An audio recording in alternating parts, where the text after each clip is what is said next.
Hello, students. Very good morning. Welcome to the class of English Literature. We are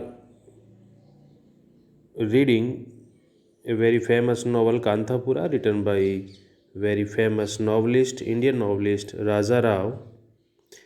As we have earlier studied its summary, chapter number first and second, and in continuation of the chapter wise summary, now we are in chapter number third and fourth. In this video, I will cover chapter number third and fourth. So be ready. This is chapter number third. It is a very short chapter in comparison with chapter number first and second. And the name of chapter is Bade Khan the policeman. And its summary is it. Bade Khan is the symbol of government authority in Kanthapura. He is posted in the village after the arrest of Jairamachar, the Harikatha man, as we have earlier studied it. The first problem Bade Khan has to face is that of accommodation. Accommodation means Nivas Sthan. He goes from door to door in search of a house, but to no use. He approaches Patwari Nanjudunia, who frankly tells him that he is in no position to help him. Then he goes to Patel Range Govda, whom the novelist calls the tiger of the village. The Patel receives him coldly and does not even ask him to sit. When Bade Khan reminds him that he is a representative of the government and it is his duty to help him as an officer of government. The Patel coldly replies that the government pays him to collect the revenue and not searching houses for others. It is not a part of his duty, and so he will not do it. Disappointed, Bade Khan leaves him with threats and curses. But the Patel is not a man to care for such threats. When Bade Khan fails to get a house in Kanthapura, he goes to the Skeffington coffee estate close by. And the white owner of the plantation at once provides him with one of the quarters meant for the workers of the estate. There, Bade Khan settles down with one of the woman workers as his wife. The people of Kanthapura supposed that he was just a passing policeman who had gone away, but they were mistaken. Only a few days later, he was seen prowling about the village. Prowling means इधर उधर निरुद्देश्य घूमना. Now we will move towards to our chapter number fourth, and the chapter's name is Bhatt, the first Brahmin. Its summary starts. In this chapter, we get a detailed account of the life and character of Bhatt, the government agent. Bhatt is the government agent. Bhatt is rich and much respected in the village. But he began his life very humbly. In his youth, he would go about the village in a loin cloth. Loin cloth means angocha,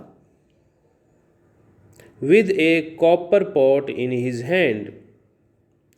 He would tell the days of the important festivals and the most auspicious days for a marriage for a small fee. He officiated as priest on the occasion of a marriage and was never late for a funeral dinner. Funeral means मृत्यु संस्कार, मृत्यु भोज. He was always the first Brahmin to arrive on such occasions. He was polite and smooth tongued, and so was liked by the people. He lived frugally and saved every possible pie. Frugally means कंजूसी से. The small fees he would get would go down in a chest में तिजोरी, kept in the house for the purpose. His wife and child were often put to great hardship, but he did not care for it.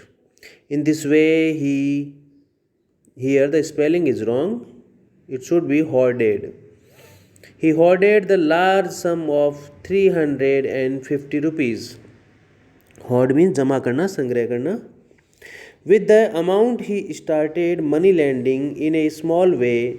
He was polite and always pretended to help those who came to him, but all the same fleeced them by charging exorbitant rates of interest.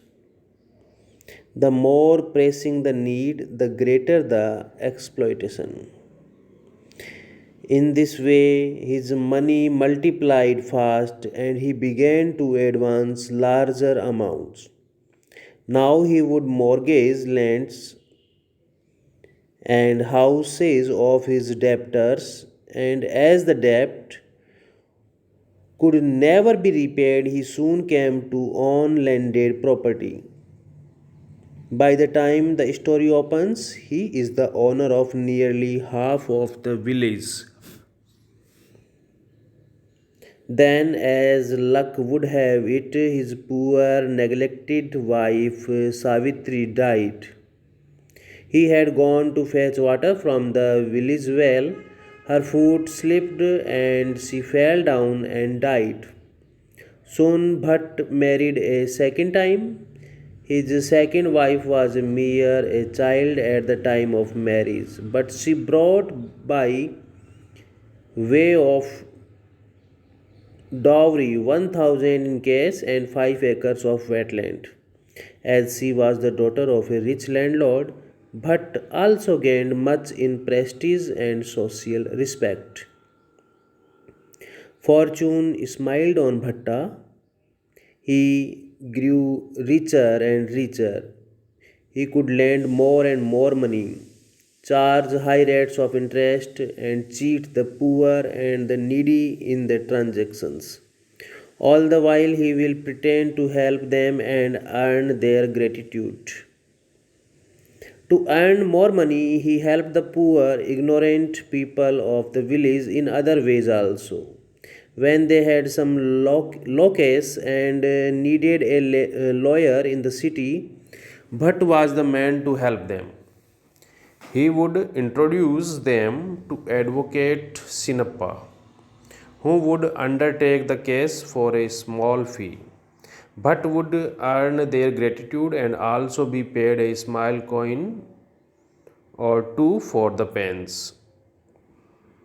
He would also write petitions for them for a small fee and thus save them from the trouble of going to the city and spending a much larger amount there.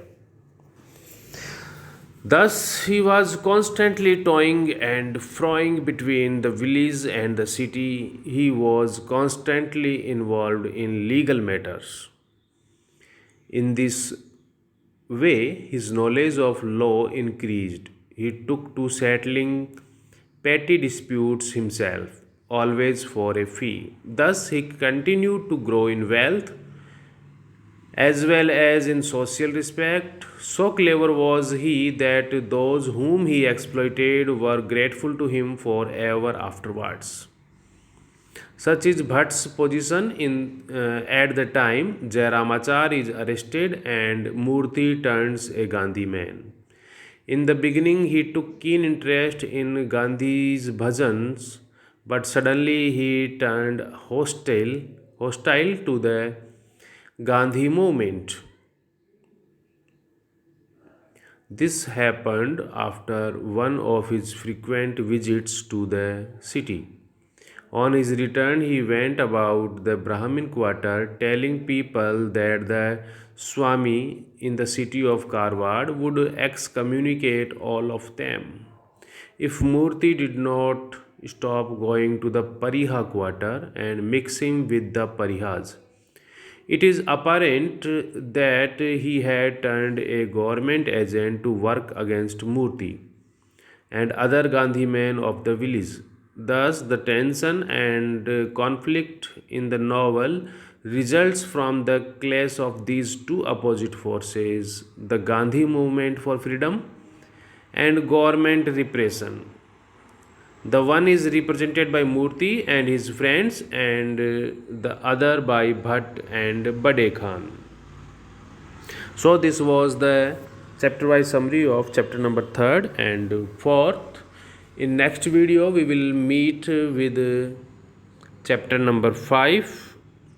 Till then, take care. Goodbye.